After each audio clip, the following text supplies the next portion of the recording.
all the single parents are Yeah, whether it's moms or that's dads are like a superhero, because exactly, I'm a parent now, and then imagining taking a loan for Thai. You guys ready? Yes. Yeah, you're born ready. Huh? Cool. So night ignition podcast topic: relationship with parents. So by definition, relationship with parents is ha ha ha. It's not in dictionary, but it is, right. It's very important, and it's basically all right. We can say parents or people who raised us, so our caretakers, and yeah, we will more look into the nature of it. So what do you guys think? Like, what is the nature of parents having the relationship with parents? Like why do parents exist? So to speak. What would you say? Somebody just go. Don't be quiet. Or I'll call you out. Vicky, go. What do you think? What? I don't know. I think it's somewhat of a weird concept in a way, but it's understandable. It's the people that created you. But if you think about it, it's just two humans that have no real knowledge of how to raise a child until they raise a child. So basically, you're just throwing two humans together to, raise a child with nothing, So I don't know. It's the parents' part is it's weird to me. It's like I understand, like, sure, the people that created you, your mom and dad, or mom and mom, or dad and dad, but if you think about it, they were never really prepared to have you. So I don't know. It's weird to me. But still. Yeah. But yeah, it is like you said, from my experience now, having 8.5 months old, it's just like, it's weird. It's like, all right, Assassino says, why do parents exist? That is awesome question. Really, JP? But yeah, man, we never looked like, we never questioned that. We were just there, What is the nature of parenting, like, and then kids having relationship with parents. Yeah, you could say, so they upbring you, but like Wiki, just think about it now. It's like it's really weird in an aspect, right? It's really easy weird. So you have a sexual intercourse, baby starts getting created, then it pops out, and there you are, parent, and you have no idea what you will do with that baby, because nobody can prepare you for that. So yeah, awesome, Vicky, great one. Ula. Yeah. So I think that we are born as a blank paper, and parents actually start writing words on that paper, and they're helping us to understand this word, because it's kind of crazy, right? And because if we look at it, everything that has a meaning because we people gave it, right? So they're like a dictionary for us. So okay, this means that if you do that, this is gonna happen, and so on. So obviously it's different if you have this kind of parents or that kind of parents, because I know they are from different environments, they have different mindsets, they have different they had different childhood and so on. So yeah, I think in some way our first blank paper is kind of copy of who they are, and that's why when we get older we try to find that paper and look at it and it's, oh my god, that's a mess, I need to fix that or something, right? And so yeah, that's how I see parents and parenting. All right, yeah, rewrite it, right? Rewrite the whole paper. That is not what I set myself up to. But yeah, greatly said, Ula. Thanks. Nate? I don't know the answer to why the parents exist. So Okay, that cool. was your question. I don't That know. was that. Yeah, all right, cool. But if you would guess, like, It's because we exist. It's, they are us. We are them. Yeah. All right. Cool. Sharp and straight. Yeah, for me, like I said before, it's a weird thing. You think you know until you become parent, and then you see you don't know. And then you rediscover it and discover it daily and daily. It's a weird thing. But yeah, so if I would say it out of nature, right?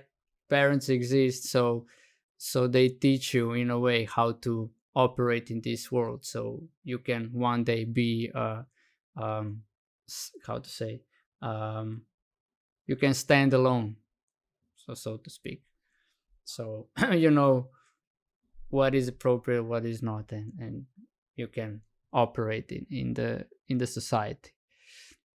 But yeah, but let's get on the court, right? That is a little bit conceptual, but it's a good thing also to look into that, get the different perspective. Nate's very straight, like, I don't know, they are because they are. That's the way it is. Ula, piece of paper that that we are piece of paper they write on us. Yeah, and Vicky, it's a weird concept. But it is. So yeah. I mean, maybe it's just that you should be looking from the other direction.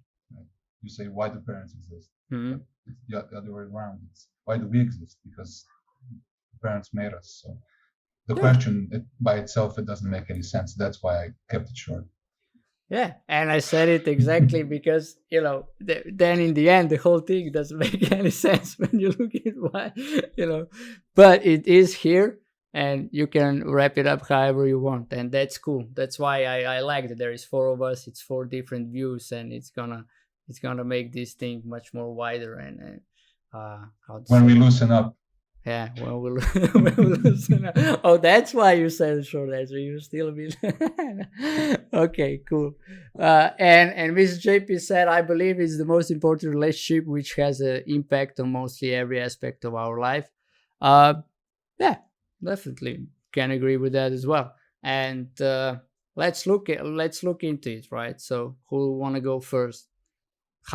Let's look into it, like, all right, one thing is relationship with your parents while you're being abroad by the teenage times, but let's say in the teenage times when we start finding our own direction, finding ourselves, start searching, looking, all these hormones, everything, the body changes. So how did you how was the relationship with your parents when you were a teenager? Who would like to go first? Well, for me, there was not much relationship, to be honest. So my mom and I, we have how to say that? I really don't know how it is to have a mom. I mean, we're trying to fix that now. I mean, transform. But yeah, we didn't have a relationship even when I was little, and then when I was teenager. So it wasn't. Well, she was trying to be my friend, to be honest. Yeah, that's what she said.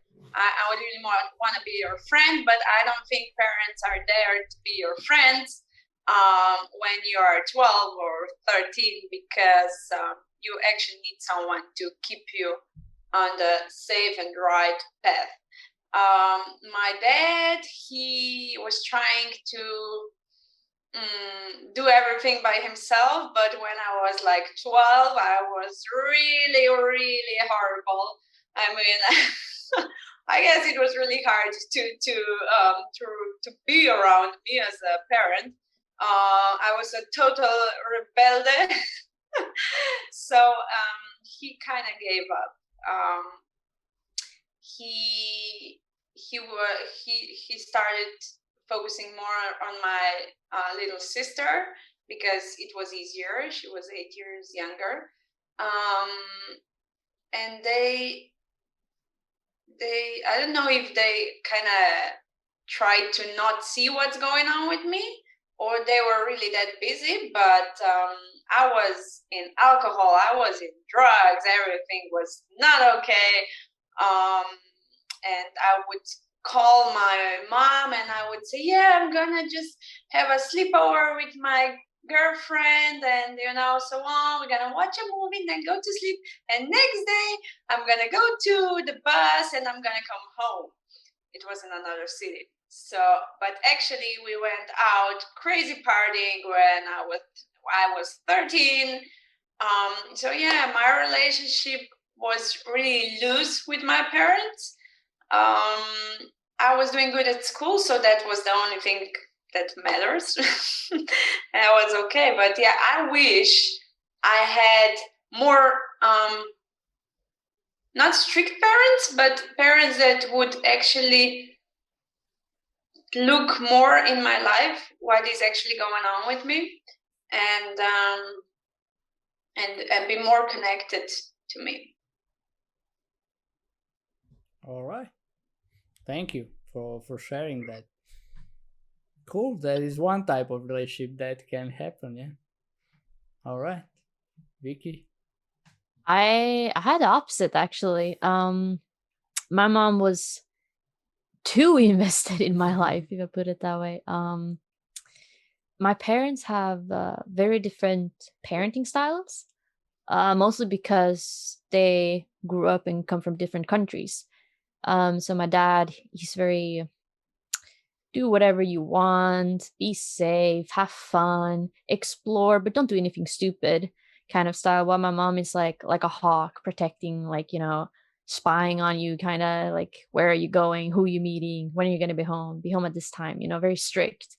So it was very different for me. And I have an older brother, and they kind of was very loose with him. You know, if he could go out with his friend and be home at midnight, while I was like, oh no, you're gonna be home at 7. So my parents treated me and my brother very differently, and my mom and dad was very different. I would say I appreciate the way I grew up, because my mom was, strict. She was like, you should focus on school. Don't do anything stupid. Drugs are bad. Alcohol is bad. Don't smoke, and all these things. And set strict rule for, you're not allowed to drink. You're not allowed to do this and that. And I'm thankful for it now. But in a way, when I was a teenager, it kind of pushed us away from having a good relationship. Because I think if you're too strict with your kids and try to really control their lives, they will push you away and don't want to have a connection with you. And that's kind of what happened to me and my mom during my teenage years. I didn't go to her about anything. We didn't talk, we didn't hang out or anything like that. And now when I'm older, it's harder to connect back, I would say, due to it. All right. Fair thing. Interesting, right? Mom from Sweden, mom from Croatia, father from Sweden, and then two totally different styles, which is like it is like that. We coming from Slovenia, we kind of know how the mom in the Balkan looks like. Yeah, it's very different, and it's very different between let's say girls and boys, right? Yeah. So how was that for you? Did they treat your brother differently then? Yeah, they did. He was more allowed to do things he wanted, and if he wanted to do football, sports, or more dangerous things, he was allowed to, while they were like, oh, she's a little princess, don't do anything bad, it was tiptoeing around basically. But it also has to do to that every one of my cousins was around my brother's age, and I was the youngest in the entire family. So it was kind of rough. I was the little child I was left alone, basically. All right, got it. Thanks, Vicky. Nejc, what about you? Yeah, I had a bit of both, I think. Now that I've listened to the girls, I see that I had a bit of both. I also come from a single parent family, but we have good relations with our dad, my brother and I. but my mom raised us alone. So I guess I had a bit of both of your stories, but it was all very it was based on love, I guess. We always had everything, and even when we didn't have money, we had each other, and we were very obviously family based. We are very, very family focused, I guess. Even from generations before, and so we have always stuck together, I suppose. But as far as missing my dad, that role was filled by my brother, because he had to grow up very fast. He had to start making money and move away and start supporting the three of us, I guess, because mom had a single job and it was tough. But I always had everything. In a way, I had a full family and a dad that was distant, so like, and a cool uncle. Because my brother took over this role for me of a strong male figure when I was growing up. So yeah, I really have no complaints. Yeah, all right.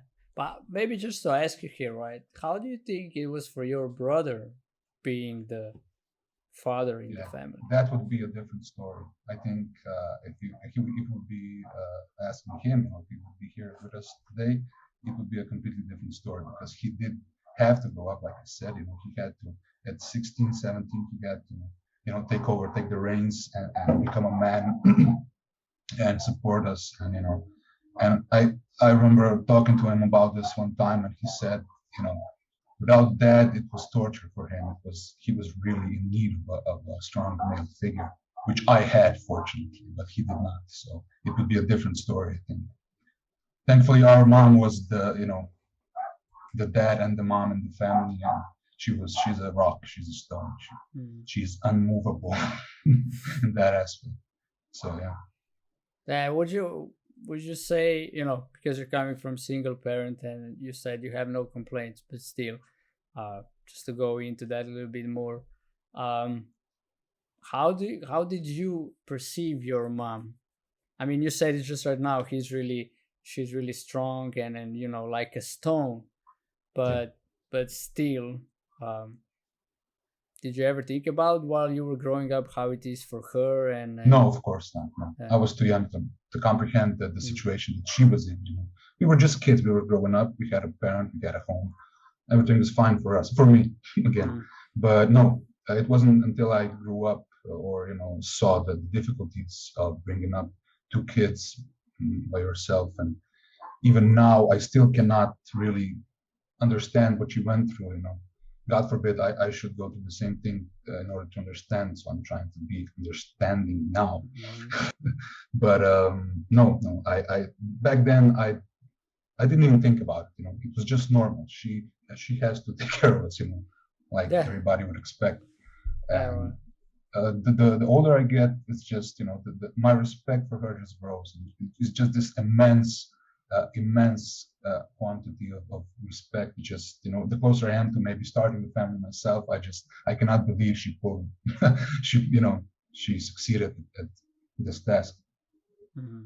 Yeah, true. I mean, all the single parents are whether it's moms or dads are like a superhero, because exactly. I'm a parent now, and then imagining taking a loan for Thai, it's just like kind of some things you just have to do, put kids in kindergarten or make them stay there longer, or like in your case, you said then your brother takes some responsibility, right? Which is just kind of had to be done. Otherwise, it wouldn't go through. And it's a different world. It was a different world. But just thanks for that, really, to get, we get all these aspects. So how it was for me, it was like normal. I don't know, my dad was like, he's all about the family, so his mom. So love was always shown in front of us. If they argued in front of us. If they, when they kissed, they hugged, they didn't hide that as well.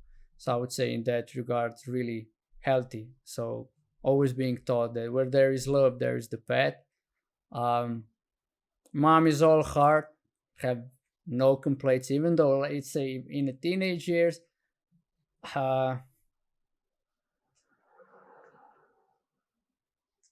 don't know. I could say now, thinking back, that I was missing that because I was training dancing and I was competing a lot. So, during the week it was like school, in the afternoon practice, and then teaching, and then, next day. And it went some similar to that. We might watch some sports together or do some course around the house, or during the free weekends we went to visit somebody, or, we played basketball a lot together on the recreation. But yeah, kind of I miss him in whenever I went to compete. He didn't put much, and I always think of that. It kind of let him down there because, most male figures do not like for their sons to be in dancing.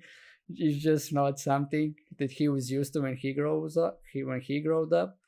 So yeah, and my mom was always like, whatever you choose, that's how it will be. She tried to support me and also try to do some decisions for me, which if I would follow them, I would it would be a different story, probably better than it was. But I was always some kind of my own thing. So in that case, I could say I didn't follow them. But if I now really honestly look, I did follow them because they showed always like do what your heart tells you to do, regarding of the circumstances or the environment. And then yeah, that is what I always do. Was it easy? For me, not always. But it also, to say, in the teenage years I had to grow up a little bit faster because at the age of 17 I had a dance partner from Maribor. So from Friday till Monday, Friday after school I sit on the train, drove to Maribor, and been there until 1 a.m. on Tuesday when I come back from Maribor with the last train. They picked me up at 1 a.m., drove me home, sleep until 8 and go to school. And I was alone in the Maribor. I was alone in an apartment, in little 1-bedroom apartment. So that was fun times, and I only went out when I went training. Otherwise, I was in the apartment by myself, studying or watching TV. It was it was funny. I needed to grow up a little bit faster. So yeah, but all in all, I have no complaints about them. Like you said, Nate, just like it is. Mike Wood said, "Moms, they don't care; they just do." Yeah. You could say that, right? I would say deep down they do care, and they do care a lot. But in the end, most of them doesn't even have time to think about it, or they just do because a lot of moms out there, they put everybody else in front of them. So it's like that's why a lot of women then later on in life put themselves in the first spot and then kind of start living fully. So yeah. Cheers that for moms, but we're now discovering if mom doesn't take care for themselves, it's kind of everybody suffers around them. It's just in our house is like that. If mom was nervous when I was coming home from Maribor, and if mom is nervous, the whole house is vibrating. It's just like doing zzz. Even though if me, my brother, and dad were home alone, right? I mean home alone. We were only 3 of us. And we were having fun and smiling, and doing stuff. When mom comes home, and if she was nervous, it's just gonna go immediately. It was like, and in 5 minutes in, the whole house was on fire. that is it. Mr. JP said, as a new mom, I can say we care a lot, and we also do. You mean that moms don't care of themselves? Yeah, I don't know. I didn't mean it like that, Mr. JP. I meant it like they're the rock, an unmovable object, and they just do stuff because they need to help their kids. Yeah, exactly. That's how moms are, and it's all cheers to them. But what I also want this podcast to be a little bit more about, maybe to spread the awareness that moms, take care of yourself. Even though if the little one is crying for a moment, if you need to breathe, and then go to the little one when you are at peace. Otherwise, it's all shambles all the time. Then it's all fight. And yeah. So, all right. And now later on, right? How do you appreciate your parents nowadays when you're not teenagers anymore? Because when we are teenagers, like, yeah, all right, they do this, they do that, maybe annoyed, but it's all good. But it's any different now? Or we can go in the same order. Ula, if you go first. Yeah, I'm thinking. First of all, it's completely different because I can see that now we are on the same level. I mean, for the last year, maybe they accept, especially my dad, that I'm a grown-up person, and that maybe at some areas I know more than him about some stuff, and that actually I can help him. Which was a funny transformation because he was so resistant about it. Like, no, I'm a dad. I'm going to take care of everything. You will always be my child. So, but yeah, we have with my dad, sometimes I tell him some of the stupid things I did when I was a teenager. And he's like, oh my God, I better don't know everything. And I'm like, yep. So we have a good relationship. It's like more equal now. We talk about everything, basically, about my personal life, about my business life, about his business life. So when I look back, I can only see that he was just a man, like a person, a human being, like we all are. And at some point, it was just too much for him, and he did the best he could at that time. And I completely understand that. And on the other side, I think that what happened to me made me a person that I am today. So I'm glad that it happened, because I'm glad who I become, right? So my mom, on the other hand, we are really working on our relationship last few years, and I actually took her for a date. For the first time in my whole life, it was kind of scary because I was so nervous and so afraid. Oh, how will this gonna go? And I took her to cinema, and I was like so nervous picking the movie for her, because she doesn't like to watch this and then, and she's very picky about movies. And I found something. I'm still not sure if she really liked it or she faked it, but it's all good. However it was fun, and I took the tickets from that movie. And after, I know it was Mother's Day, like few months later, and I made like a frame, and I put the tickets inside, and I wrote our first date.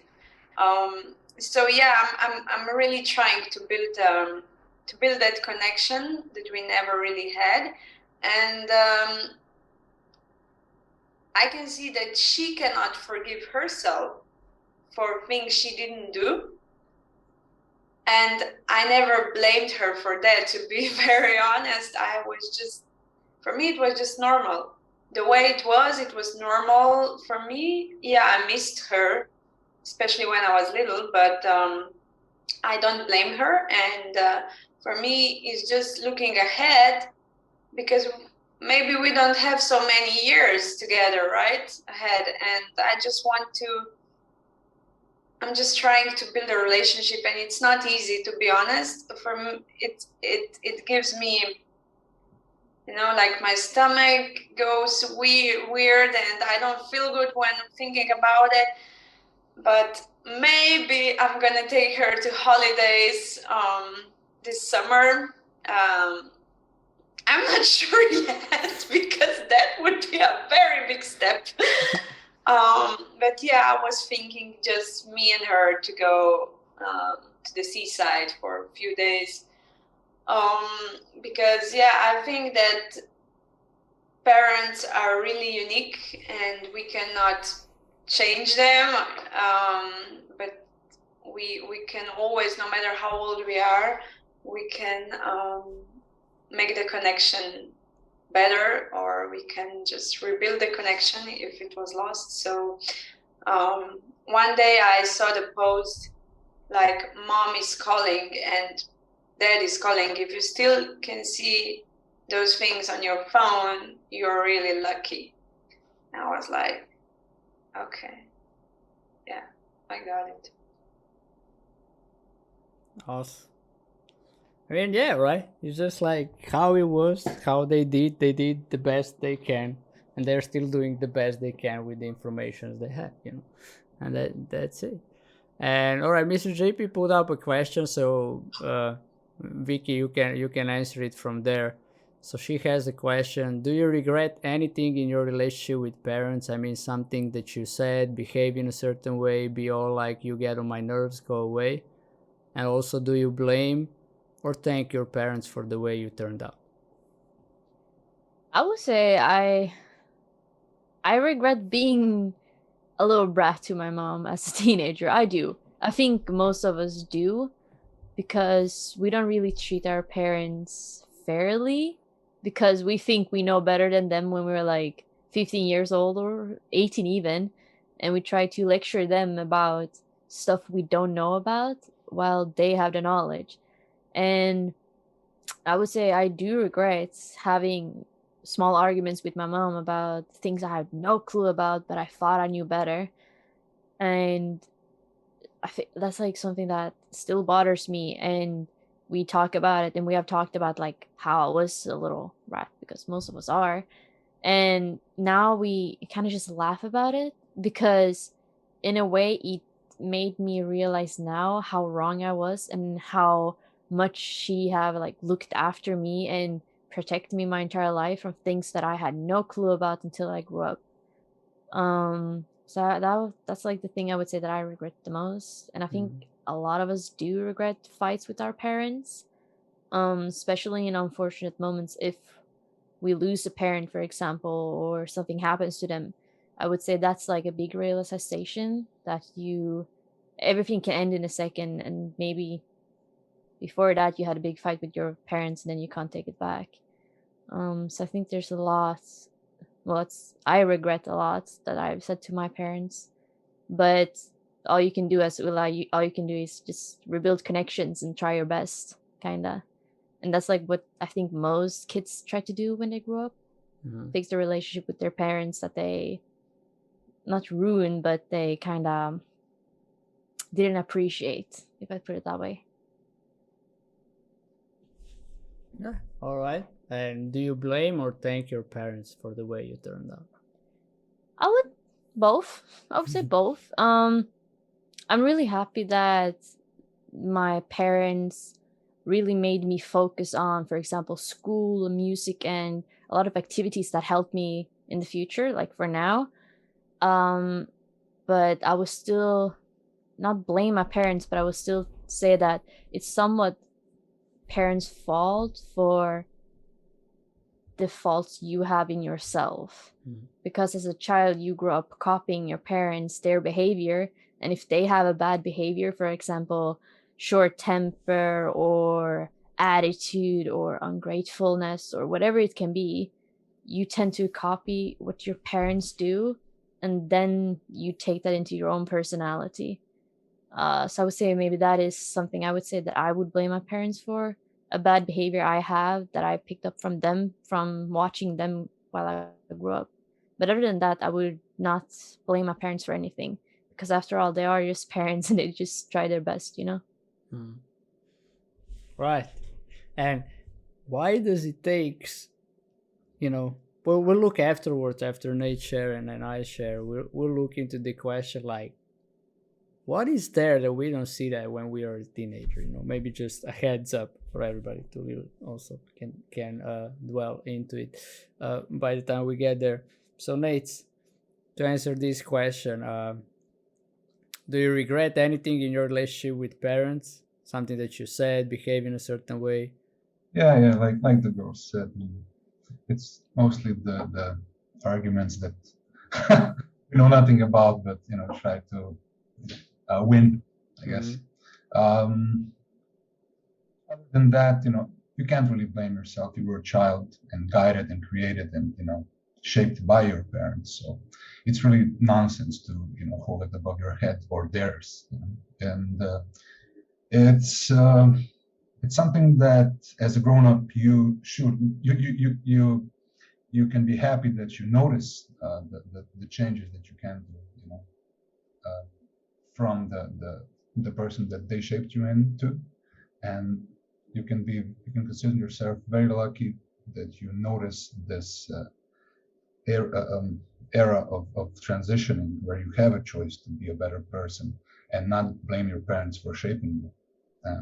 That's the distinction, I think, because you can go on your entire life and just point your fingers at the parents for shaping you because they did, or you can choose to be better and forgive them and learn from their mistakes. So about regrets, I will say no, but I also agree with, the fights, I guess. I wish there were less fights, but we all learned from them. We all grew from them.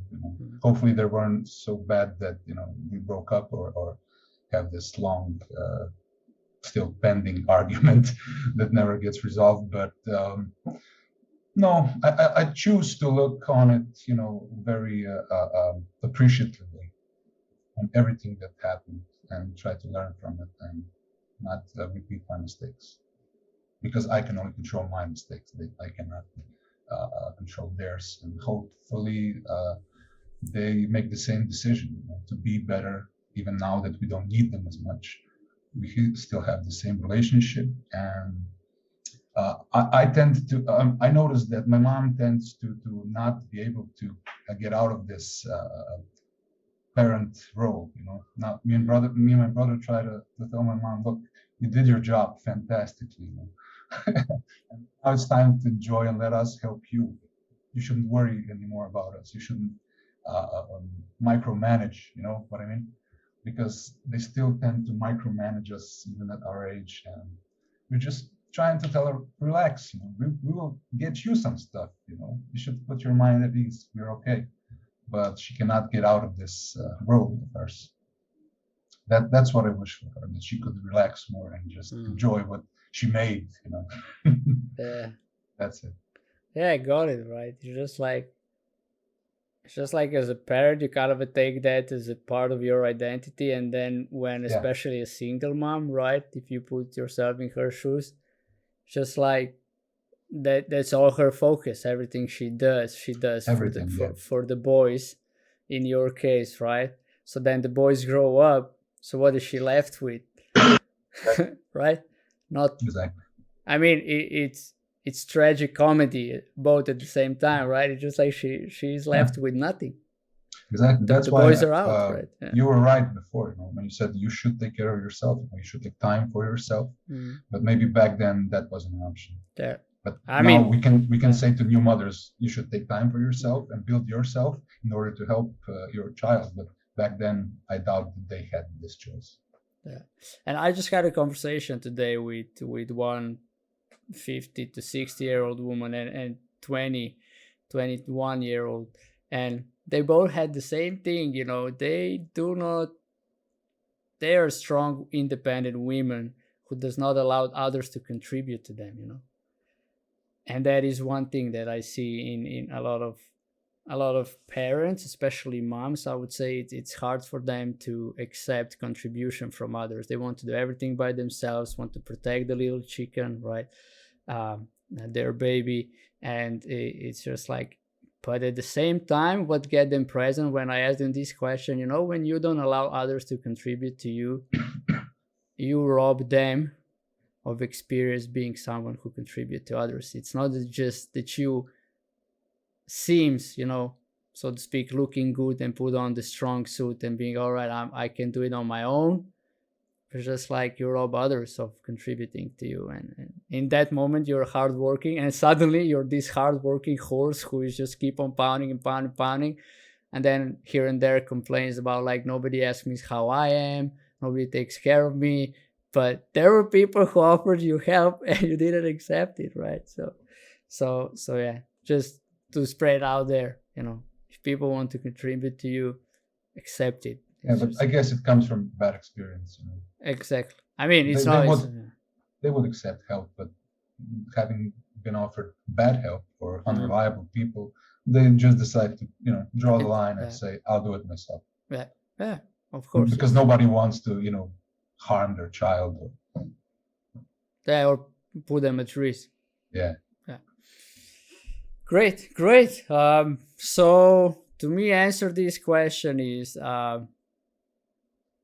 what do I regret? So I compare with my mom, but when I was younger, I did go one time she came into the wardrobe when I danced and she started asking me some questions. I said, Mom, because there was everybody who were dancing at that time, we trained together. It's 12 kids in it. She come in asking me questions. I said, Mom, get out. You're embarrassing me. So this is, when I did that, my father made me wrote an essay of of Ivan Cankar. It's a book in Slovenia where actually it's called The Cup of Coffee.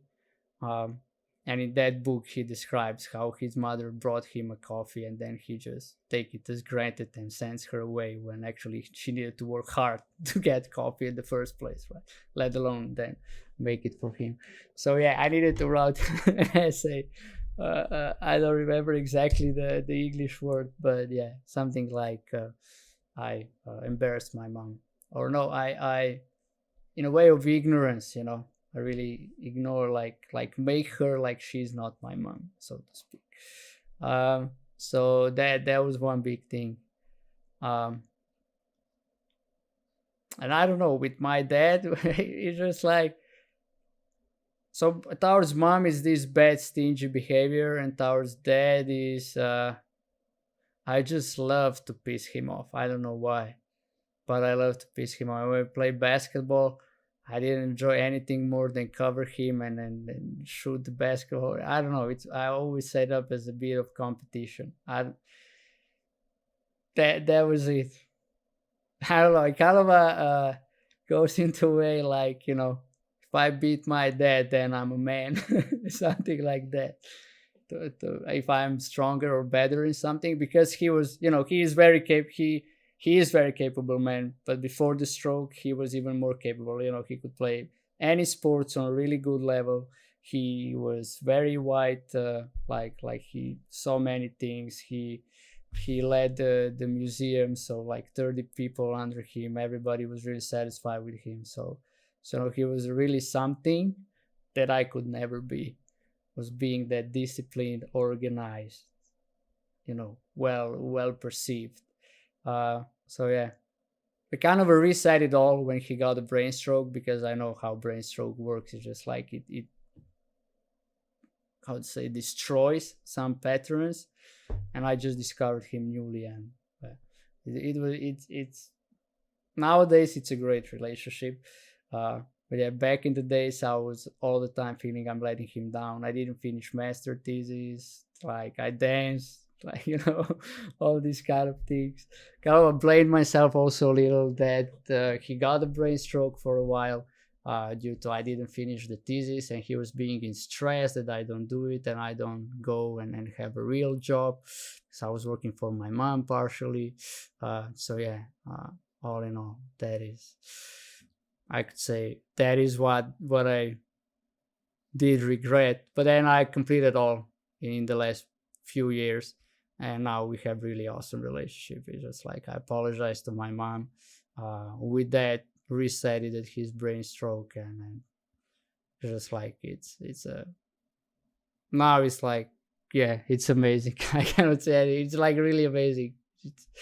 It's so amazing that I can easily trust my son to my parents, and I know he will be taken care of as I am taking care of him. So yeah, I think that is you cannot trust more to people. So we have another question. Vicky, you mentioned that you get negative behavior from your parents, you get short temper. So when you become a parent, will you be careful to not transfer this to your kid?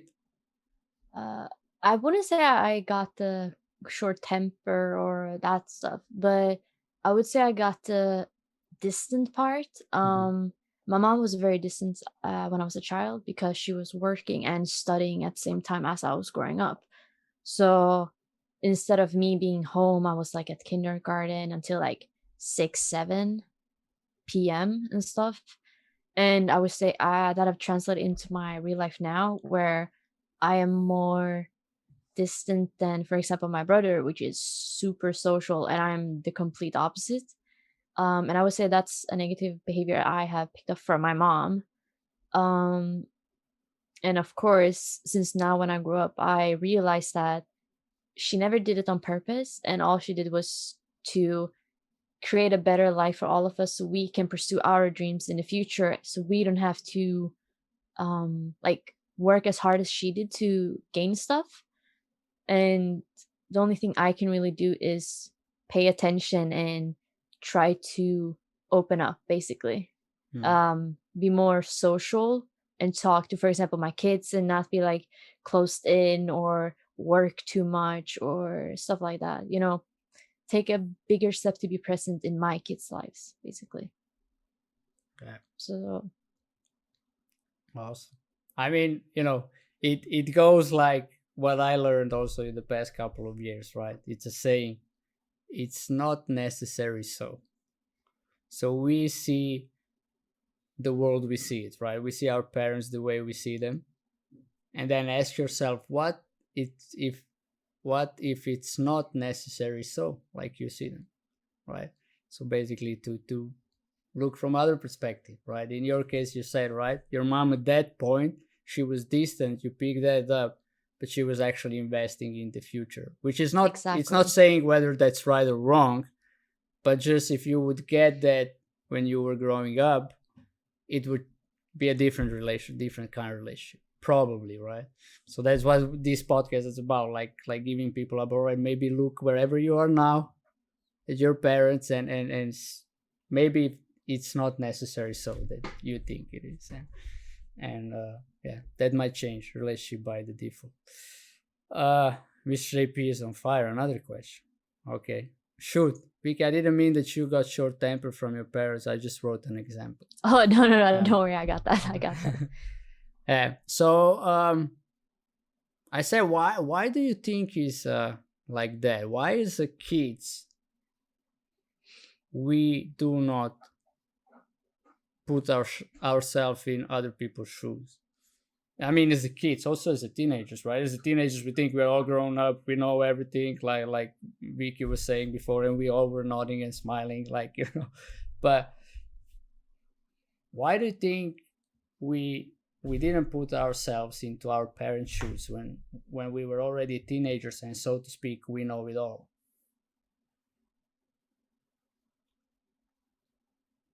Ula. Yeah, I was a little bit different.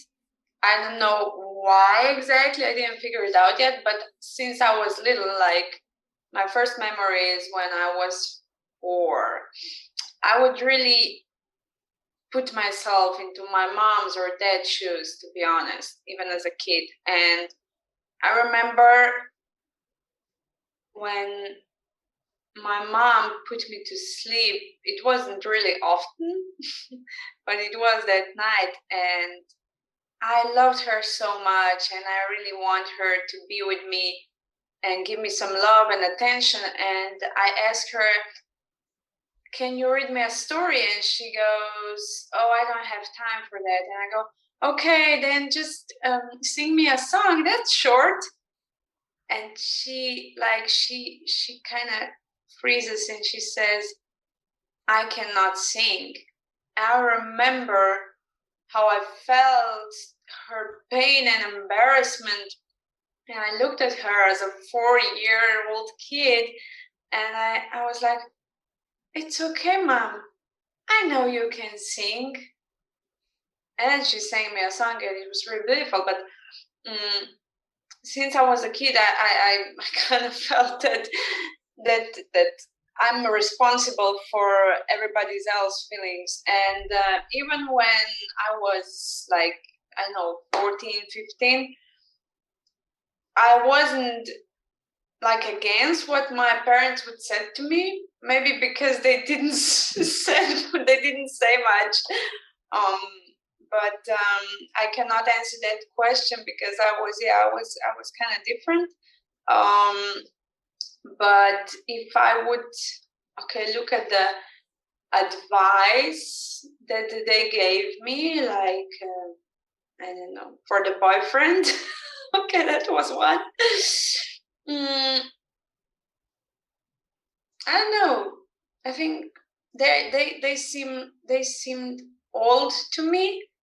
Like, how can you know you're not living on this planet anymore because you are from another era. So I think, it was like, you cannot know because you are not like cool. You're not from this, this side. You're from the other side. So that's what I think, or it comes to my mind. Yeah, it's just like you said, they are in different universe, right? So yeah, and it was hard to put yourself into their shoes, right? It was just like,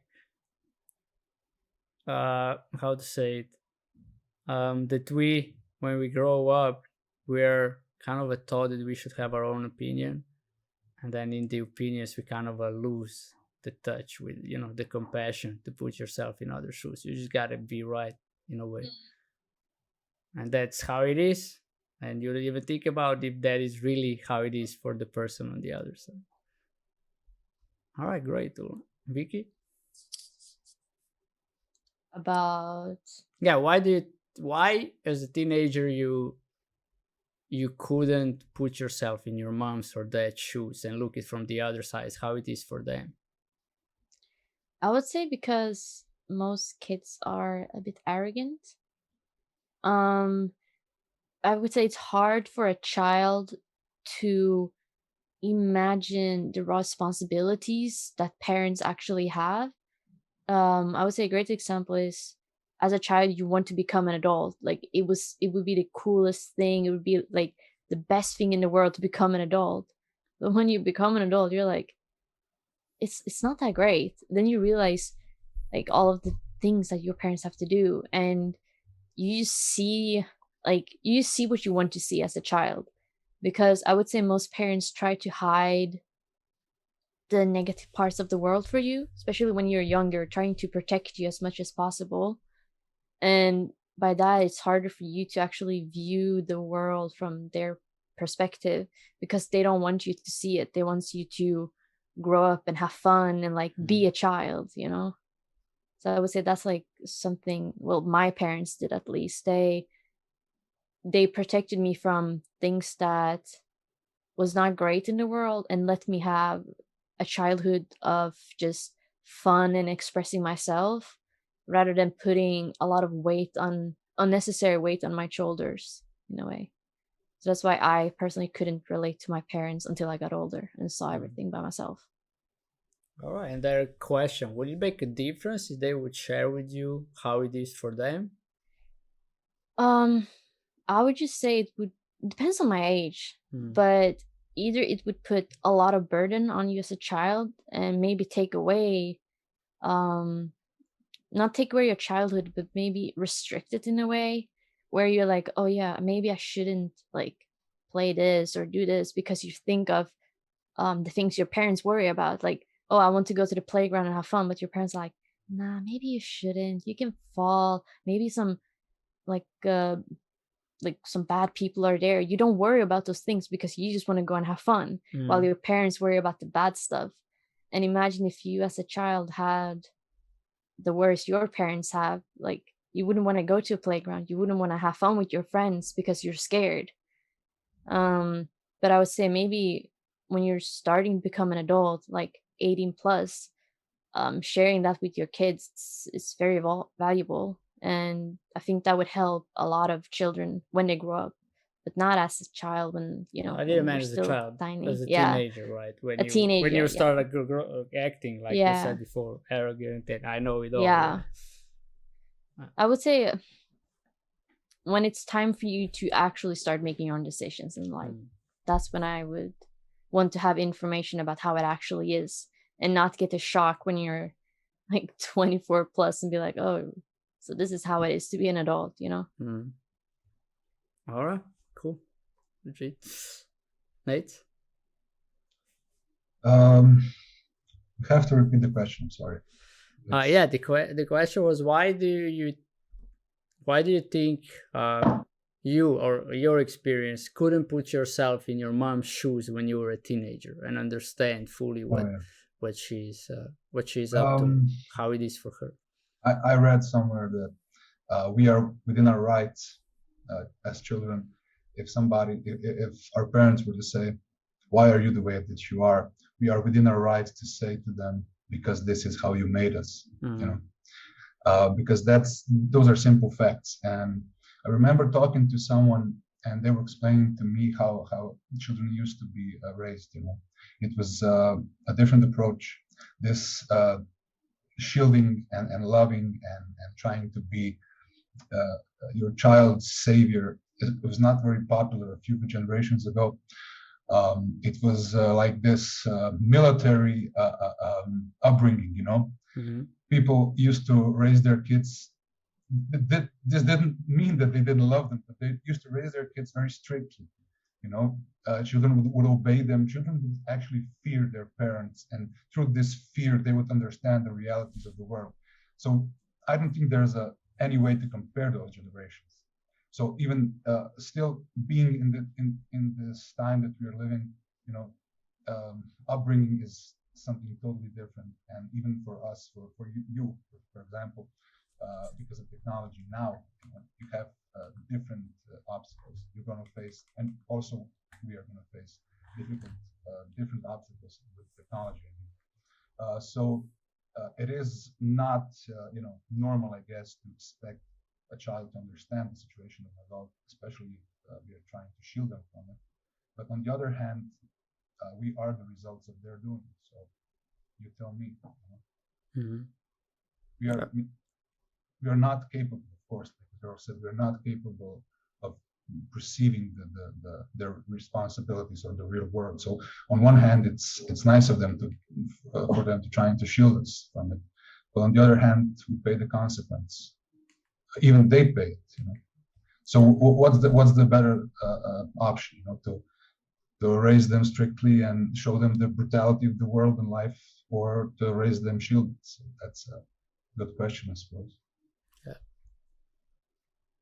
Yeah, it just made me think, right? What I see about my dad, that I kind of have a resentment towards him, that he never shared himself fully, how it is for him.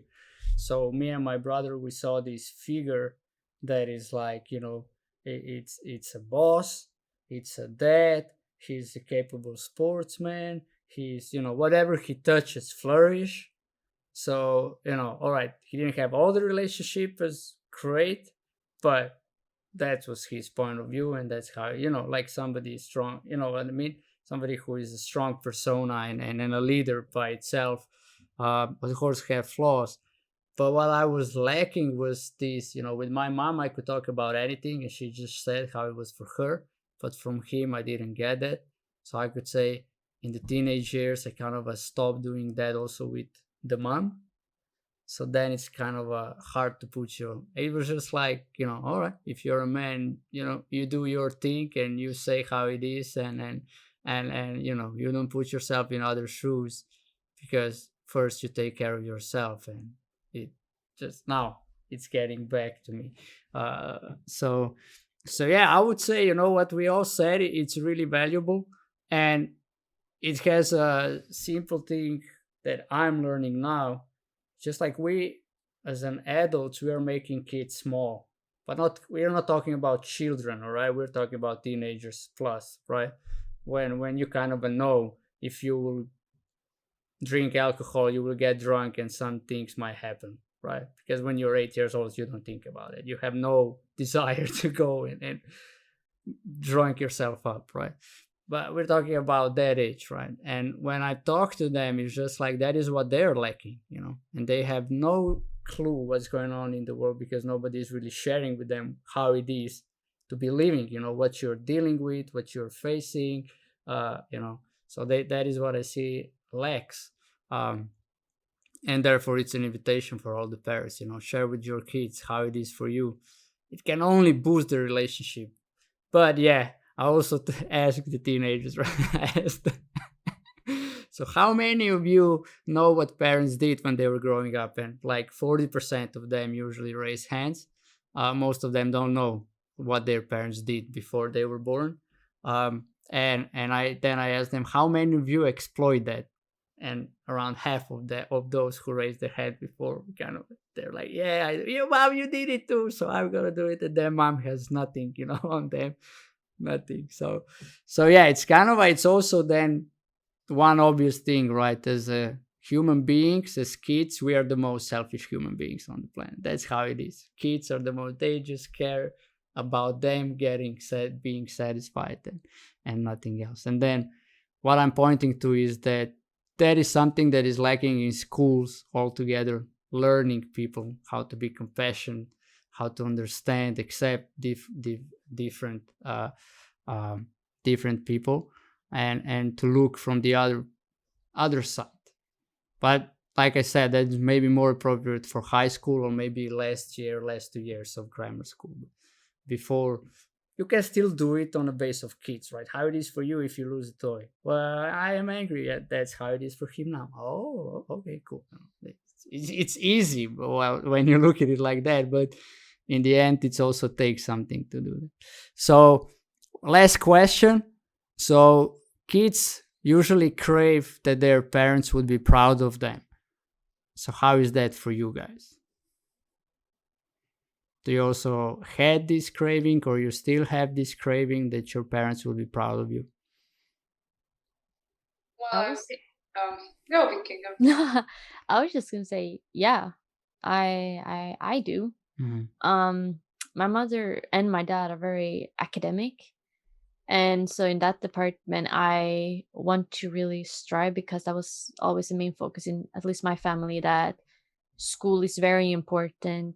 You should have a hobby and stuff like that. So as a child and a teenager and still now, succeeding in school and getting a degree that I'm passionate about is something I'm doing for myself, but also for my mom in a way, to make her proud of me, to show her that I can do it, and I could only have done it because of her. So that's what I would say. Yeah. All right. Hula? Yeah, I think we will always want our parents to be proud of us. I mean, they're our parents and it's a good feeling. But yeah, when I was a teenager, I was trying to get their attention and love by being the best at something. And I remember that I wasn't really excited about getting good grades because of myself. I didn't give a shit, to be honest. I was just excited because I could tell my mom and dad that I got a really high grade, and they will be like, they will say like, good job. And that was like the best feeling, like the best feeling ever for me. And later when I started competing at kickboxing, I think one of the biggest reasons for me to go through the whole hell was to make them proud, to achieve something. Yeah, but later on I realized that it's a race that never ends. Every time I achieve something, I need to achieve more and more and more. And it's really it's still cool for them to be proud of me, but first of all, I need to be proud of myself. All right. Nate? Yeah, it is absolutely an ongoing thing. But the problem starts when, as a child, of course, you look up to your parents. They are your mentors, your teachers, your masters. And this need for attention and for pleasing them it actually stems, the trouble about it stems from not getting it when you were younger. So let's say your parents didn't give you the proper reaction when you try to impress them, try to make them happy. That causes a hole in you, let's say, that causes the need that follows you during your entire life. So I read somewhere that it is on the parent to show you that you are enough, that even if they do not understand you or the path that you chose or whatever you're trying to do in your life, that how do you say this? Not only for them to show you that they're happy for you, but to try to understand you. I mean, they're not going to understand us because the age difference is too vast. But to show you that they are proud of you in a way that they see you as a person that you're trying to be. And the older you get, and the less you got of this. How do you say? What is this word? Affirmation, is it affirmation? Maybe not. I don't know. Anyway, if you don't get this as a young child, this turns into a monster inside of you, and you carry it all your life. So I think that is crucial that your parent, that let's say we, because we are going to become our parents, or that we show our kids that their efforts are seen, no matter how insignificant they may seem, but we see them, and for us they're I think that's key. Well put. And to be honest, to ask you here, right? So what you're drawing, we covered that in a talk show with you. How does your mom perceive it? She never understood it. She used to beg me, stop doing these horror paintings. And the more I try to tell her that I'm actually good at it, I'm actually pursuing something I want to do, and people say I can make a living out of it and a career. She accepted it, but to a point, I would say to a certain extent, where she would just trust what people would say, but still not see the merit in what I did. So I guess it was kind of a compromise. All right, but would you say she's proud of you or not? Oh, absolutely. I would say she is. But again, I'm going to mention this vast difference in our age, I suppose, in our generations. Her showing me that she's proud of me is not what I expect to see when someone is proud of me, and vice versa, of course. So we can't really communicate without putting our egos aside. Either direction. We cannot communicate successfully if we don't put our egos and our experiences and our views of the world aside. Yeah, I would say pretty much what you all shared. It falls in place also in my story. So I would say my mom was always proud of me, and she showed that and she said that. So kind of I took that as a granted. But I was craving for my dad being proud of me, and now you know where it stems from.